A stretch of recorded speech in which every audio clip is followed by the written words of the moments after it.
हजरत टीपू सुल्तान रहमतुल्लाह अलैह शेर मैसूर दुनिया में हिंदुस्तान की आज़ादी के लिए लड़ने के लिए जो पहला अंग्रेज़ों के खिलाफ लड़ाई की वो टीपू सुल्तान हजरत है। और उनका नाम सुनते ही मुसलमानों के अंदर एक जोश पैदा होती है। ये जालिम, ये 3% यहूदी लोग आपकी जोश को ख़त्म करना चाहते हैं। आज मैं एक शपथ कर रहा हूँ, जब भी मुसलमान मुझे बुलाएंगे मैं आपके साथ में जुड़ता हूँ।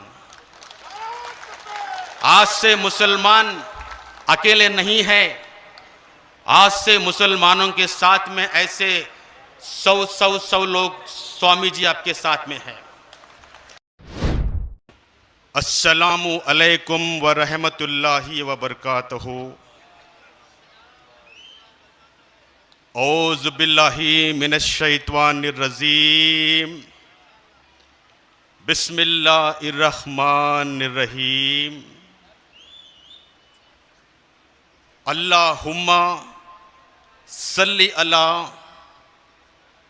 सय्यदिना शफीअना नबीना मौलाना मोहम्मदियों वबारिक वसल्लिम। दयास पर मौजूद तमाम नबी के उम्मती और दयास के नीचे बैठे हुए तमाम नबी के उम्मती, मैं फिर से एक बार आपको सबको फिर सलाम करना चाहता हूँ। लेकिन मैं कन्नड़ ज़ुबान बोलने वाला हूँ, उर्दू मुझे उतनी नहीं आती, लेकिन फिर भी मैं आप तक पहुँचने की कोशिश करता हूँ।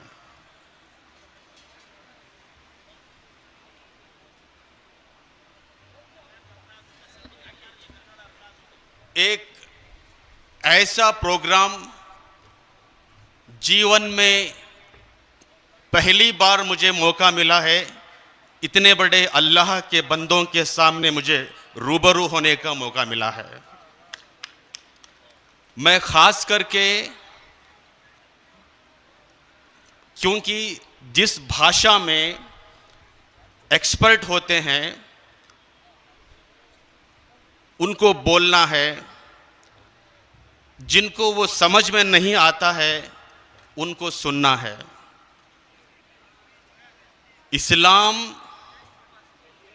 एक ऐसी धर्म है, दीन है, दुनिया में ऐसा कोई धर्म है नहीं।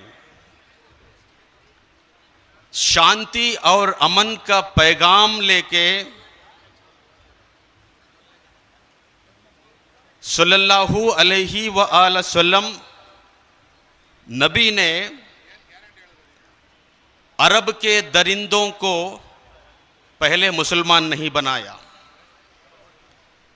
अरब के दरिंदों को पहले नबी ने मुसलमान नहीं बनाया, पहले उनको अच्छा इंसान बनाया, बाद में उनको मुसलमान बनाया।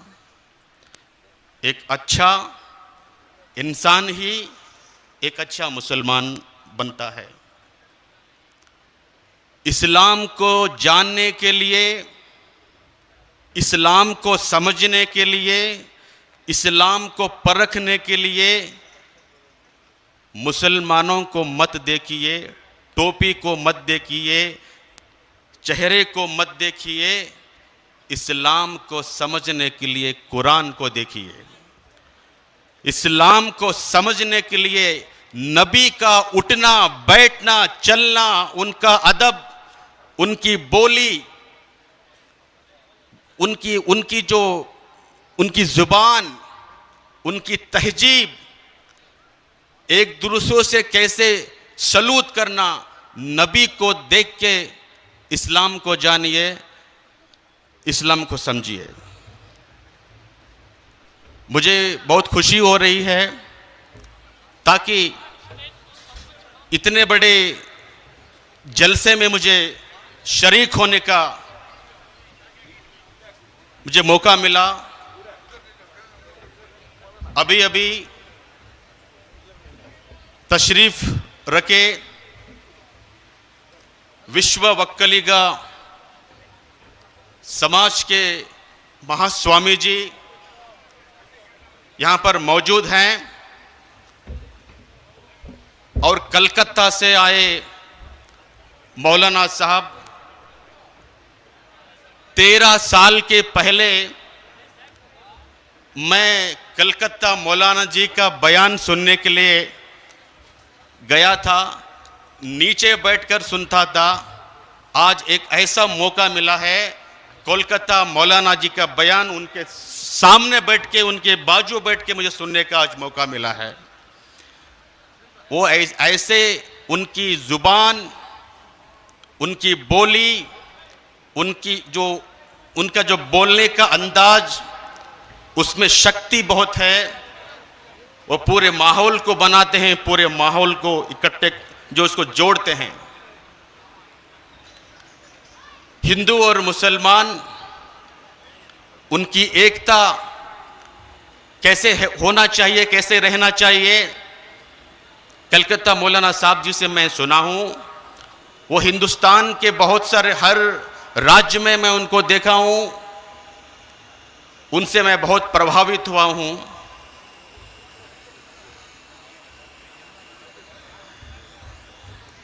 आना है तो आ राह में कुछ फेर नहीं, आना है तो आ राह में कुछ फेर नहीं, अल्लाह के घर में देर है पर अंधेर नहीं। आना है तो आ राह में कुछ फेर नहीं, अल्लाह के घर पे देर है पर अंधेर नहीं। जो कुछ भी तेरे दिल में है वो सब उसको खबर है, जो कुछ भी तेरे दिल में है वो सब उसको खबर है। बंदे तेरे हर हाल पे मालिक की नजर है, बंदे तेरे हर हाल पे उसका सीसीटीवी कैमरा है। जो तू नहीं कर पाएगा वो अल्लाह करेगा। जब तुझसे ना सुलझे हुए धंधे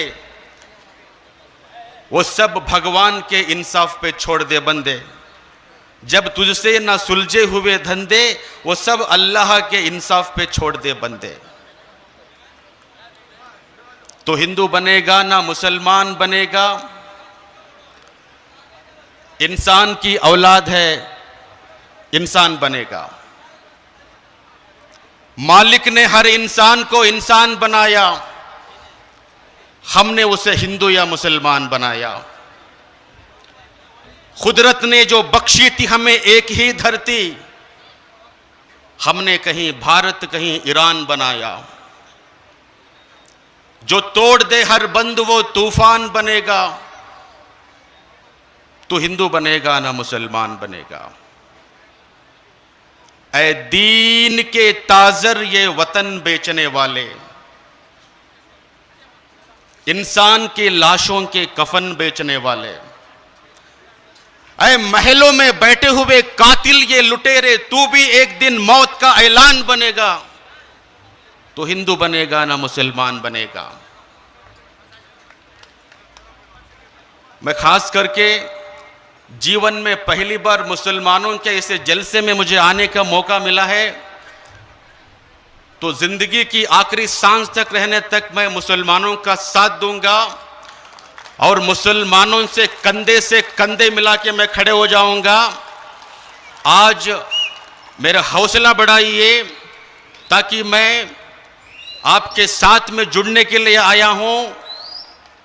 एक हकीकत की बात है कि इस हिंदुस्तान में 97% लोग हैं जो माइनॉरिटी, ओबीसी, दलित जो लोग हैं वो 97% हैं। वो सब लोग आपस में भाई और प्यार का भाईचारा है, लेकिन इस देश में 3% यहूदी लोग हैं जो हिंदू और मुसलमानों को अलग करना चाहते हैं। इस देश में वो 3% लोग हैं भारत के तहजीब को बिगाड़ना चाहते हैं। उन खतरनाक जहरीलों से हम लोगों को दूर रहना है। बड़ी अफसोस की बात होती है, कर्नाटक में कुछ ऐसे सियासत थी, ऐसे हुक्मरान थी, सुबह उठ गए तो हिंदू मुस्लिम हिंदू मुस्लिम हिंदू मुस्लिम हिंदू मुस्लिम, हलाल, हिजाब, 370, मुसलमान, दाढ़ी, आतंकवाद। कोई अरे भारत का भविष्य को बदलना है तो भारत को डेवलपमेंट करना है तो 30 करोड़ मुसलमानों को छोड़ के भारत को बदलाव नहीं कर सकते। कन्याकुमारी से लेकर कश्मीर तक और आसाम से लेकर गुजरात तक 30 करोड़ मुसलमान इस भारत में हैं। 30 करोड़ दलित हैं। जय मीम जय भीम 30-60 करोड़ हैं। लेकिन भारत में दलितों से ना इस्तीफा होती है।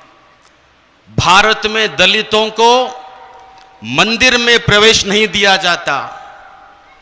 एक जमाने में भारत में दलित भाइयों की इतनी हालत बिगड़ी थी,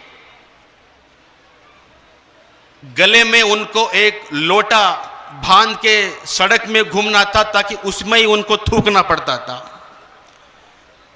कमर पे एक पत्ता बांध के उनको जाना पड़ता था ताकि उनके कदम, दलितों के कदम, खुद दलित उनके पत्ते मिटाना था। कोई होटल में दलितों को प्रवेश नहीं करते थे। होटल में कोई चाय उनको नहीं देते थे। होटल के बाहर जो ग्लास रखा जाता था वो ग्लास उठाया कि उसमें ही चाय पीना पड़ता था दलितों को।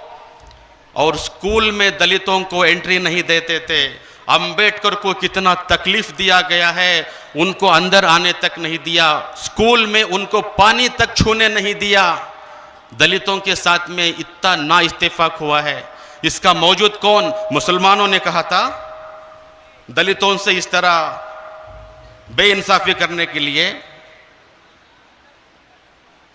तो आज मुसलमान, मैं कलकत्ता मौलाना जी से मैं 13 साल के पहले सुना था, उन्होंने बोला था मुसलमान यहां के किराएदार नहीं है, मुसलमान यहां के हकदार हैं। अरे कर्नाटक में 6.5 करोड़ की आबादी है। 6.5 करोड़ की आबादी में मुसलमान 1 करोड़ हैं। 2011 में जनगणति जो किया गया था 76 लाख थी, आज मुसलमानों का 1 करोड़ है। दलित 2 करोड़ है। ओबीसी 3 करोड़ है। यहूदी सिर्फ 2% तक नहीं। कर्नाटक में, बेंगलुरु में फिर भी वो तोड़ना चाहते हैं, मरोड़ना चाहते हैं।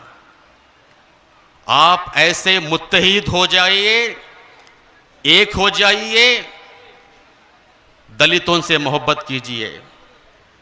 हिंदू धर्म में उनको मोहब्बत नहीं किया गया, मुसलमानों से मैं कहता हूं कि आप उनसे मोहब्बत कीजिए। दलितों का साथ आप दीजिए, आपका साथ दलित देंगे। दलित और मुसलमान मिलकर पिछड़ों का साथ दीजिए। पिछड़े दलित मुसलमान होके इकट्ठे होके इस देश की रक्षा करना है। आप सब मिलके एक हो जाएंगे तो इन यहूदियों का कुछ काम नहीं। यहूदी कांप जाएंगे। मैं यहूदी इनडायरेक्टली बोल रहा हूं, आप जानते हैं कि कौन यहूदी है बेंगलुरु में, कर्नाटक में, हिंदुस्तान में। मुस्लिम एकता जिंदाबाद। मैं सीधा वार कर रहा हूं। 2002 में 6000 मुसलमानों को कत्लेआम किया गया। कौन उसका जिम्मेदार है? उस वक्त में वजीर आला थे, आज क्या है वो आप जानते हैं। सारे एविडेंस को, सबूत को, गवाहियों को छुपाकर बेजुबान, मजलूम, यतीम, लावारिश, औरत, खवातीन, हजरात, मुसलमान लोगों को 2002 में कत्लेआम किया गया। मैंने बोला ना आपको, जो कुछ भी तेरे दिल में है उस सब उसको खबर है। अरे 2002 में जब तेरी हुकूमत थी, तेरे पास में वो कंट्रोलिंग था, तूने कंट्रोलिंग नहीं किया, कत्लेआम किया गया। साक्षी सपूत को तूने मिटाया होगा, लेकिन अल्लाह को सब कुछ पता है। कोर्ट को खरीदी किया होगा, पुलिस को खरीदी किया होगा, माहौल को खरीदी किया होगा, लेकिन मुसलमानों के जितने लोगों को कत्लेआम किया गया, कितने लोग बेवा हो गए, कितने लोग अपने बेटे को गुमा लिया है, कितने लोग अपने बच्चों को गवा लिया है, कितने लोगों के बदवा लगी होगी। ये 2 दिन की दुनिया है। 2 दिन की दुनिया में मैं उससे गुजारिश करना चाहता हूं, मैं नाम नहीं लेना चाहता हूं। हमारे कर्नाटक सरकार ने एक ऐलान किया बेलगांव के असेंबली में, जो भी हिंदू मुस्लिम बंटवारे की जो जुबान से बयान करता है उसको 7 साल अंदर करना पड़ेगा। हिंदू मुस्लिम, हिंदू मुस्लिम, हिंदू मुस्लिम, बुरखे के बारे में जो बात करता है, हिजाब के बारे में जो बात करता है, दाढ़ी के बारे में बात करता है, टोपी के बारे में बात करता है, मुसलमानों को छेड़ता है, इस्लाम के खिलाफ बोलता है, उन तमाम जालिमों के लिए कर्नाटक सरकार ने एक नया कानून लाया। अगली बार कोई मुसलमान का धर्म के नाम पे कुछ बोला, 7 साल उसको अंदर जाना पड़ेगा। सिद्धरामैया की सरकार को मैं मुबारकबाद देना चाहता हूं तमाम लोगों से। सिद्धरामैया ने वो काम किया है। कुछ लोगों को, कुछ पार्टी लोगों को वो अंदर से तकलीफ हो रही है, ये गलत है। अरे तुम गलत बोलते हो। इस देश में चैन नहीं, इस देश में शांति नहीं। सुबह उठ के टीवी देखा गया, मुझे जालिम का तारीफदार मेरी तारीफ नहीं कर सकता, मुझे जालिम का तारीफदार नहीं लिख सकता, कम से कम वो लाचार मुझे नहीं लिख सकता। जान हथेली पे लेके बैठा हूं, वो सच को इस देश का अखबार नहीं लिख सकता। तमाम टीवी चैनलों को खरीदी किया गया है, तमाम अखबारों को खरीदी किया गया है, तमाम ईवीएम मशीन को खरीदी किया गया है, कोर्ट को खरीदी किया गया है, वर्दी को खरीदी किया है, लेकिन अल्लाह सब कुछ देख रहा है। पूरे हिंदुस्तान में, कर्नाटक में, मैं नॉर्थ कर्नाटक से हूं, हावेरी, धारवाड़, गदग, कोप्पल, रायचूर, बेलगांव, बिजापुर, हुबली, धारवाड़, रायचूर, गुलबर्गा, मैं वहां का हूं। आज मैं एक शपथ कर रहा हूं, जब भी मुसलमान मुझे बुलाएंगे मैं आपके साथ में जुड़ता हूं। आज से मुसलमान अकेले नहीं है, आज से मुसलमानों के साथ में ऐसे 100 लोग स्वामी जी आपके साथ में हैं। तकरीबन 5000 स्वामी जी कर्नाटक में है। दलित के स्वामी जी है, ओबीसी के स्वामी जी है, मैं लिंगायत का स्वामी जी हूं। लेकिन बसवण्णा का मैं फॉलोअर हूं।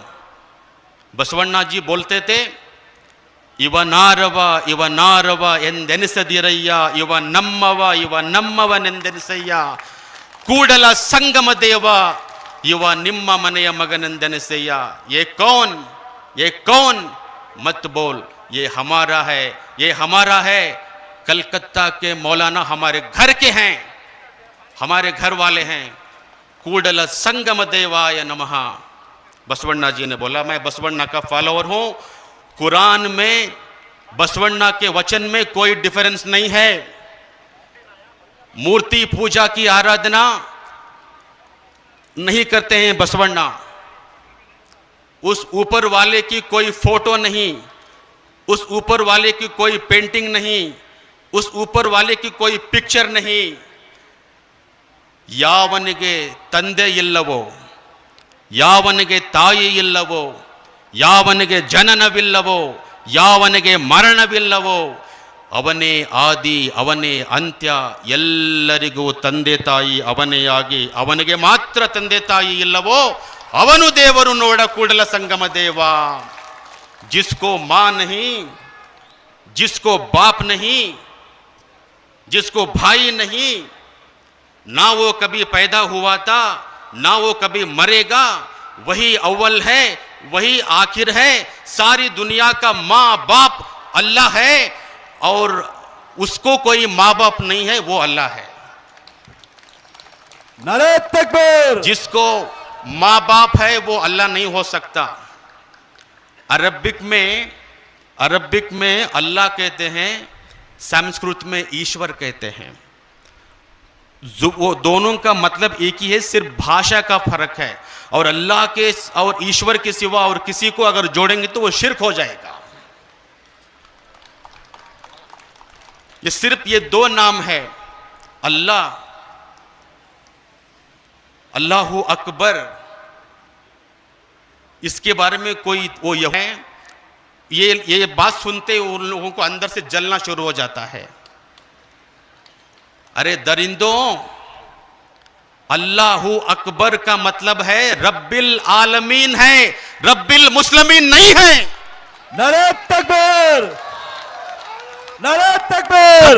रब्बिल मुस्लिमीन नहीं है अल्लाह, रब्बिल आलमीन है. तो अल्लाहु अकबर का अजान सुनता है तो अल्लाह बड़ा है. अशहादु अन ला इलाहा इल्लल्लाह, तो उसके सिवा कोई अल्लाह है नहीं. तो मतलब यह उसके ईश्वर के सिवा कोई नहीं है, इसका मतलब है. हया लस्सला हया ललफला, तुम्हारी भलाई के लिए, तुम्हारी अच्छाई के लिए अल्लाह के घर पे आ जाओ. कितनी बेहतरीन बात है. तुम इसमें तुमको जलन होती है, ये बहुत गलत है. हिंदुस्तान में मुसलमानों को दबाया जाता है, कर्नाटक में मुसलमानों को दबाया जाता है. मैं बेंगलुरु के जो भी आप मुसलमान फंक्शन करते हैं, जो भी आप उनको वोट करके एमएलए बनाते हैं, मंत्री बनाते हैं, वो यहां पर 5 मिनट पे नहीं बैठते. 5 साल उनको आप वोट डाल के बिठाए हैं, वो 5 मिनट बैठने के लिए तैयार नहीं है. मैं गुजारिश करना चाहता हूं, आने वाले दिनों में आप जिनको हुकूमत दी है वो बैठना है, सुनना है, दिल से आना है. मुसलमानों के फंक्शन को ऑटोमेटिक जो वॉल क्लॉक होता है ऐसे आके जाना नहीं है. दिल से आइए, मुसलमानों के साथ में कंधे से कंधा मिलाना है. तो आने वाले दिनों में मैं तमाम दलित, तमाम पिछड़े, तमाम मुसलमान, इन लोगों को इकट्ठे करके उन यहूदियों से लड़ता हूं. मैं आज से कर्नाटक में किसी मुसलमानों के ऊपर कोई उंगली नहीं कर सकता. हजरत टीपू सुल्तान रहमतुल्लाह अलैह, शेर मैसूर, दुनिया में हिंदुस्तान की आज़ादी के लिए लड़ने के लिए जो पहला अंग्रेजों के खिलाफ लड़ाई की वो टीपू सुल्तान हजरत है. और उनका नाम सुनते ही मुसलमानों के अंदर एक जोश पैदा होती है. ये जालिम, ये 3% यहूदी लोग आपकी जोश को ख़त्म करना चाहते हैं. रहमतुल्लाह अलैह के बारे में क्या क्या बात बोली जाती है. जब हज़रत टीपू सुल्तान के बारे में ये यहूदी लोग बात करते हैं, दलित लोग आपकी आवाज़ नहीं उठाते. नबी के शान पे गुस्ताखियाँ जो होते हैं, सरतन से जुदा उसको कानून में मौका नहीं है. लेकिन वो आपका दिल की तड़प है, आपके जज्बे से खेला जाता है. लेकिन मैं ये कहता हूं, अंबेडकर की शान पे गुस्ताखियां करते हैं तो तब आपको रोड में आना पड़ता है। जब टीपू सुल्तान की शान में गुस्ताखियां होते हैं तो हम दलित भी बाहर आ जाते हैं आपके साथ में।